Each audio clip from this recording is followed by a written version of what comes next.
aqui um comentário sobre o que nós vimos durante essa semana. Essa semana teve muitas coisas importantes que nós trouxemos aqui, tanto sobre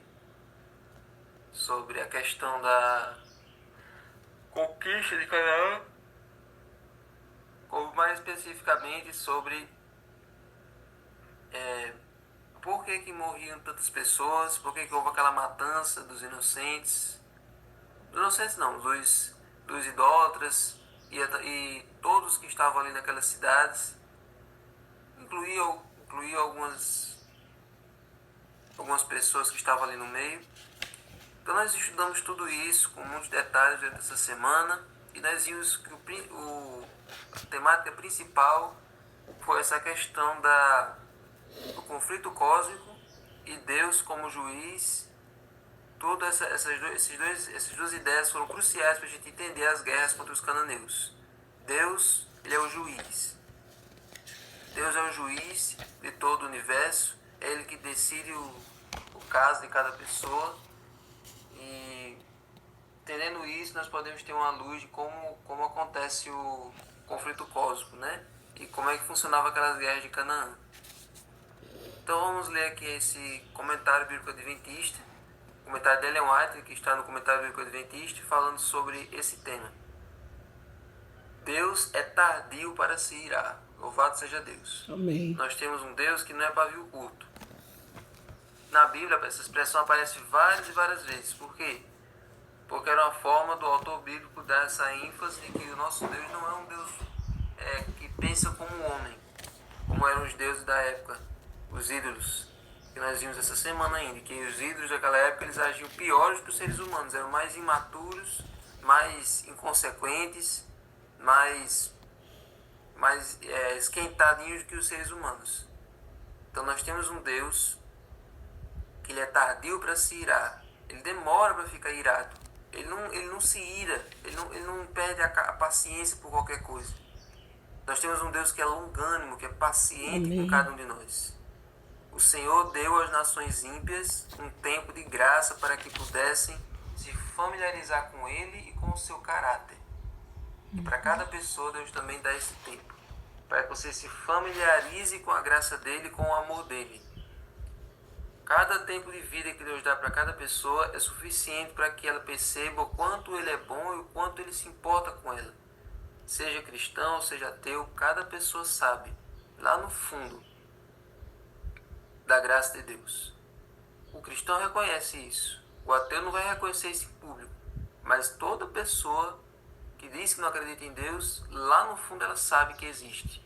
Lá no fundo ela sabe que se ela está viva, se ela está podendo ter liberdade para dizer o que ela diz, para falar do que ela fala, é porque tem um ser acima de tudo que permite que ela faça isso e que dá tempo para ela, que está dando tempo, está dando chances para ela. Ela sabe que está desperdiçando. Então Deus dá tempo para cada pessoa se familiarizar com Ele e com o seu caráter. Deus se revela de várias maneiras. Tem um estudo que é Deus revela o seu amor. E Deus revela o seu amor de 3 formas. Através da natureza, através da Bíblia e principalmente através de Jesus.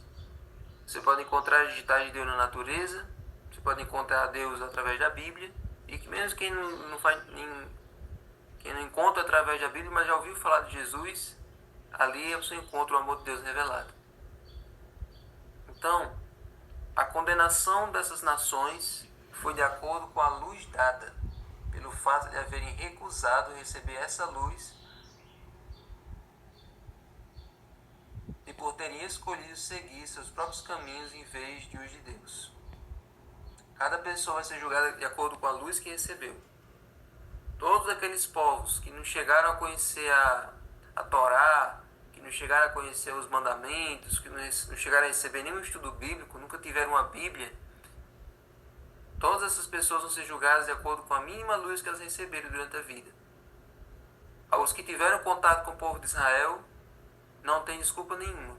As pessoas não quiseram se converter por maldade mesmo, por rebeldia mesmo.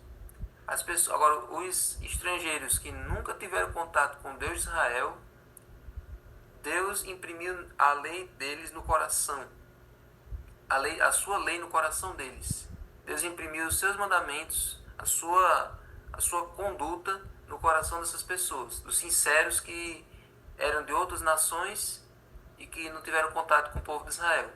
Eles tinham uma noção de certo e errado já nascida com eles. Eles já tinham uma noção do que deveria ser feito e do que não deveria ser feito lá no íntimo do coração deles. Então, por mais que eles não tenham conhecido as doutrinas, mas Deus vai julgar eles de acordo com a pequena luz que eles receberam, certo? Quem recebeu mais luz vai ser responsável pela essa luz grande que recebeu. Todos nós aqui, nenhum de nós aqui recebeu pouca luz. Todos nós aqui temos muita luz. Nós recebemos muita informação, nós somos muito privilegiados, nós conhecemos muita coisa. Nós temos até mais conhecimento que os próprios pioneiros. Os pioneiros que fundaram essa igreja não tinham todo esse arsenal de conhecimento que nós temos hoje. Que hoje nós temos arqueologia, hoje nós temos dados científicos, nós temos muito mais estudos do que eles, então nós somos muito mais privilegiados do que eles, e quanto mais privilégios, mais responsabilidades. Deus vai nos julgar de acordo com todo esse arsenal de bênçãos, de conhecimento, de mensagens que nós lemos e estudamos todos os dias. O Senhor deu a razão pela qual não desapossou imediatamente os cananeus. É que a medida da iniquidade dos amorreus ainda não havia se enchido. Através de sua iniquidade, eles estavam gradualmente chegando ao ponto em que a longanimidade de Deus não mais poderia ser exercida. Até que esse ponto fosse alcançado e a medida da iniquidade deles estivesse completa, a vingança de Deus seria adiada. Então, para aquelas nações e para cada pessoa nesse mundo, existe uma medida da iniquidade. Existe uma medida que precisa ser completa. Uma medida que Deus vai tolerando até chegar naquele ponto. Claro que hoje Deus não manda mais uma nação vir para destruir a pessoa. Deus não manda mais 10 pragas. Deus não vai descer fogo do céu sobre a casa de uma pessoa. Deus não faz isso. O que acontece hoje quando a medida de uma pessoa fica cheia, quando a medida de uma pessoa fica completa, que nem a daquelas nações? Acontece que a pessoa se coloca fora do alcance da graça de Deus. A pessoa mesmo se coloca num ponto em que a graça de Deus não tem mais como alcançar ela, nem tem mais como tocar ela, porque ela se colocou num casulo, ela se congelou ali, naquele iceberg e pronto. Quer dizer que a graça de Deus ela é fraca, ela não consegue alcançar qualquer pessoa? Consegue. A graça de Deus consegue alcançar qualquer pessoa que ainda esteja com o coração maleável, que ainda esteja com o coração à disposição, disponível para que Deus alcance. Se a pessoa se fecha, se acorrenta, se fecha completamente, eu não quero a graça de Deus, eu não quero a salvação, Deus não vai contra a sua vontade. Aquelas nações, quando encheu a medida de iniquidade delas, elas fizeram exatamente isso. Eu não quero saber do Deus de Israel. Eu não quero saber de outro caminho. Eu quero continuar adorando Baal. Eu quero continuar adorando os meus deuses. Eu estou feliz com a adoração aos meus deuses. Eu quero continuar fazendo prostituição nos meus cultos. Eu quero continuar sacrificando meus filhos. Eu quero continuar mantendo meu estilo de vida. Eu não vou mudar. E aí, por causa dessa rebeldia, que encheu a medida deles. E Deus teve que destruí-los. Hoje, Deus não vai destruir uma pessoa por ela ser rebelde. Ele deixa todas as pessoas terem sua vida. Chega ao ponto em que o Espírito Santo não consegue mais tocar no coração delas. E aí elas vão caminhando para a morte. E assim elas serão o destino delas. E no futuro, infelizmente, vai vir o juiz executivo e destruir. Mas, enquanto há vida, há esperança. Enquanto o Espírito Santo fala ao seu coração e você ainda se constrange, você ainda sente culpa, você ainda sente aquela necessidade, você ainda se sente errado e que você precisa de conserto, você ainda não cometeu o pecado contra o Espírito Santo, você ainda está sendo tocado pela graça de Deus. Mas aquelas nações atingiram o limite delas. Todas as nações tiveram um período de oportunidade. Olha essa frase. Todas as nações tiveram um período de oportunidade.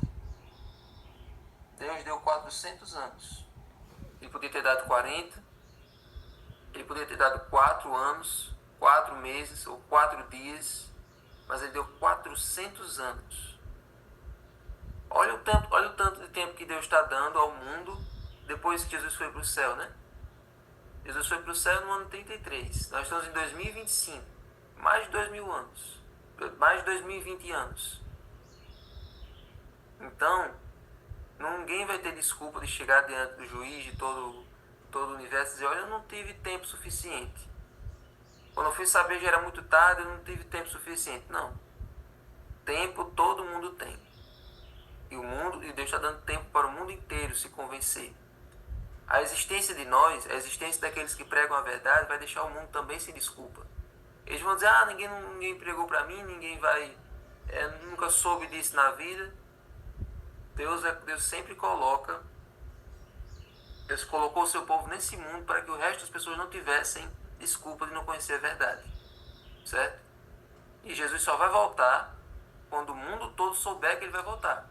Enquanto tiver uma pessoa nesse mundo que não sabe dessa realidade, não sabe da volta dele, e quando tiver uma pessoa que não sabe, por isso não se preparou, ele ainda não volta.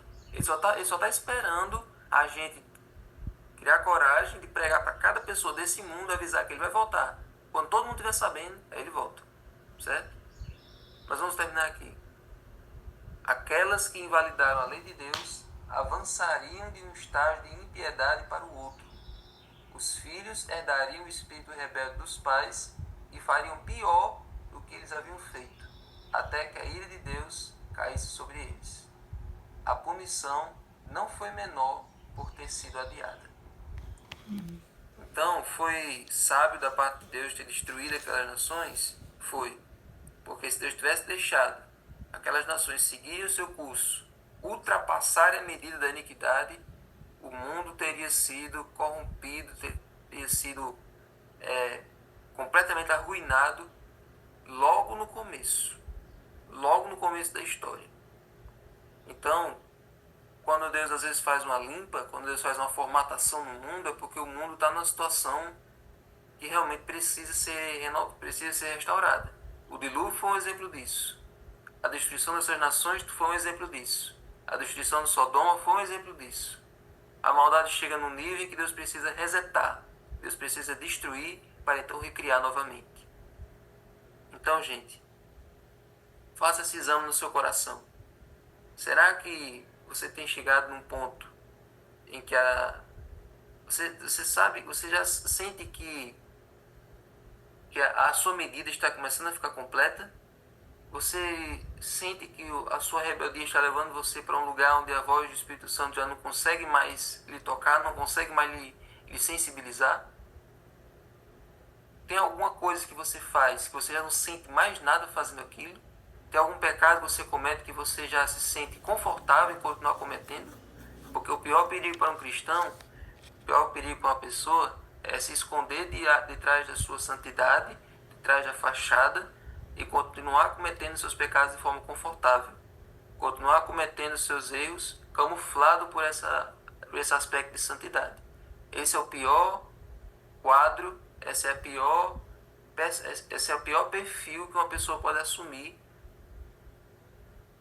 diante de Deus.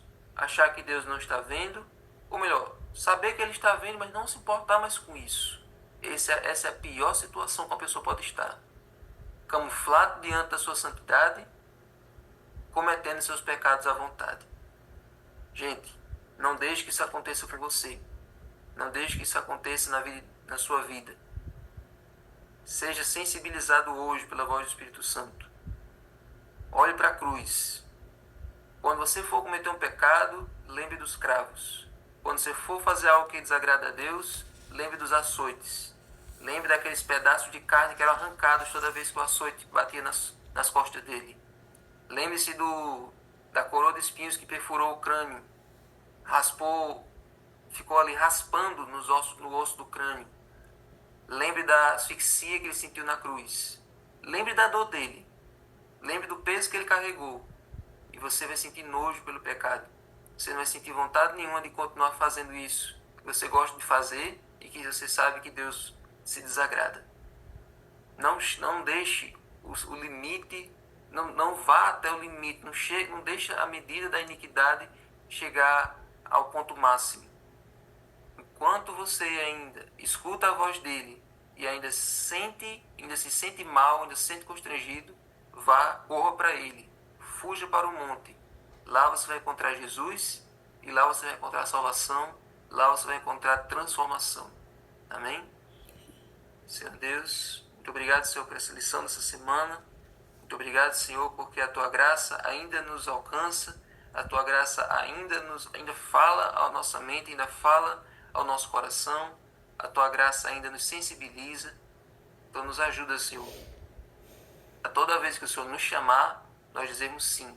Amém. Toda vez que o Teu Espírito nos apelar ao coração, nós dizemos sim.